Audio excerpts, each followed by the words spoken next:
લીલી ડુંગળીનું શાક તો બધા જ ખાતા હોય છે, પણ આજે હું તમારા માટે લઈને આવી છું લીલી ડુંગળી અને બેસનનું એકદમ ટેસ્ટી શાક. આપણે આ શાક એકદમ સરળ રીતે બનાવીશું અને આમાં કંઈ વધુ ઇન્ગ્રેડિયન્ટ આપણે જોઈએ નહીં. આદુ લસણ મરચાંની 2 ચમચી પેસ્ટ, પછી બેસન આપણે લઈ લઈશું અને લીલી ડુંગળી. તો જો તમે મારી ચેનલ ઉપર નવા હોય તો ચેનલને લાઇક, શેર અને સબસ્ક્રાઈબ કરવાનું ભૂલતા નહીં. તો ટાઈમ ના બગાડતા આપણે સ્ટાર્ટ કરીએ રેસીપી. તો અહીંયા આપણે લીલી ડુંગળી આ રીતે કટિંગ કરવાની છે. એનો વ્હાઈટ ભાગ અલગ રાખવાનો અને જે પાછળના પત્તાનો ભાગ છે એને અલગ રાખીશું. અને 2 ચમચી આદુ લસણ અને મરચાંની પેસ્ટ લઈ લઈએ.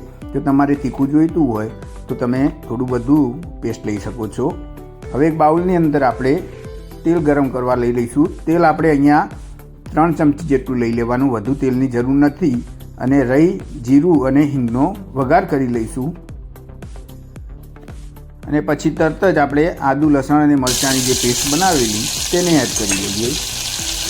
સારી રીતે એને આપણે મિક્સ કરી લઈએ અને એને 1 થી 1.5 મિનિટ માટે ચડવા દઈશું. તો અહીંયા આપણા આદુ લસણ અને મરચાં ચડી જાય એટલે મેં 2 ચમચી અહીંયા બેસનનો આપણે લોટ લીધેલો છે. તે 2 ચમચી જે બેસન ખરું એ આપણે 2 થી 2.5 ચમચી એને એડ કરી લઈશું અને સારી રીતે એને મિક્સ કરી અને 2 થી 3 મિનિટ માટે ચડવા દઈશું. પછી તમે જોજો બેસન અહીંયા ફૂલીને તૈયાર થશે. આપણે વધુ ચડવવાનું નથી. 3 મિનિટમાં તો આપણું બેસન એકદમ મસ્ત શેકાઈને તૈયાર થઈ જશે. જો અહીંયા આપણું બેસન ફૂલી ગયું તો હવે જે વ્હાઈટ ભાગ છે ડુંગળીનો એને આપણે એડ કરી લઈએ. અને સાથે આપણે ધાણા જીરું પાવડર અને 1.5 ચમચી જેટલી હળદર એડ કરી લઈએ. સારી રીતે આને મિક્સ કરી અને આપણે 4 થી 5 મિનિટ માટે આને ચડવા દેવાનું. અને 4 થી 5 મિનિટ પછી આપણે આગળની પ્રોસેસ હાથ ધરીશું.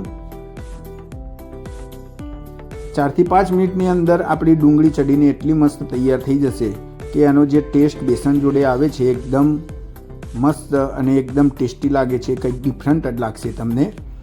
હવે આપણે જુઓ અહીંયા ડુંગળી ચડી ગઈ છે તો લાલ મરચું પાવડર એડ કરીશું. તમારે તીખું જોઈતું હોય તો તમે થોડું વધુ એડ કરી શકો. અને આપણી જે પાછળના પત્તાવાળી લીલી ડુંગળીનો ભાગ છે એને એડ કરી લઈએ.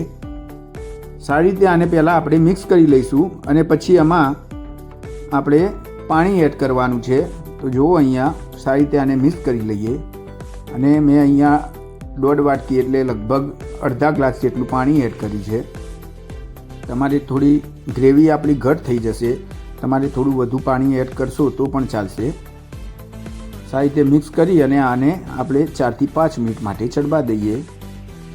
જો અહીંયા આપણું શાક એકદમ ચડે છે. હવે લાસ્ટમાં આપણે થોડું મીઠું એડ કરી લઈશું સ્વાદ અનુસાર અને ચડવા દઈએ આને. જો આપણી એકદમ ઘટ ગ્રેવી પણ તૈયાર થઈ ગઈ છે. લુક વાઇઝ પણ સબ્જી બહુ મસ્ત છે અને ટેસ્ટ પણ આનો એટલો જ મસ્ત આવે છે. તમે એકવાર જરૂરથી આનો ઘરે ટ્રાય કરજો. ફટાફટ તૈયાર થઈ જશે અને કંઈક નવું લાગશે. તો અહીંયા આપણી ગ્રેવી સબ્જી જે છે તૈયાર થઈ છે. તો એમાં આપણે લાસ્ટમાં ખાંડ એડ કરી લઈએ.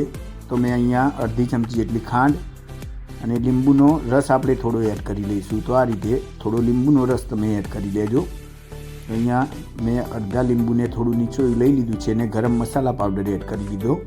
અને મિક્સ કરી 1 મિનિટ માટે આપણે ચડવા દઈશું અને પછી આપણી આ સબ્જીની મજા માણીશું.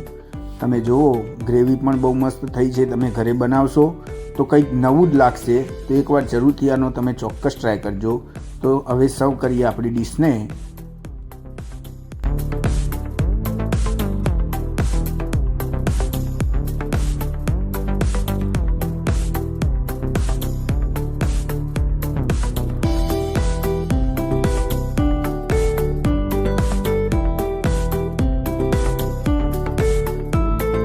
તો વિડીયો કેવો લાગ્યો તે કમેન્ટ કરીને જરૂરથી કહેજો.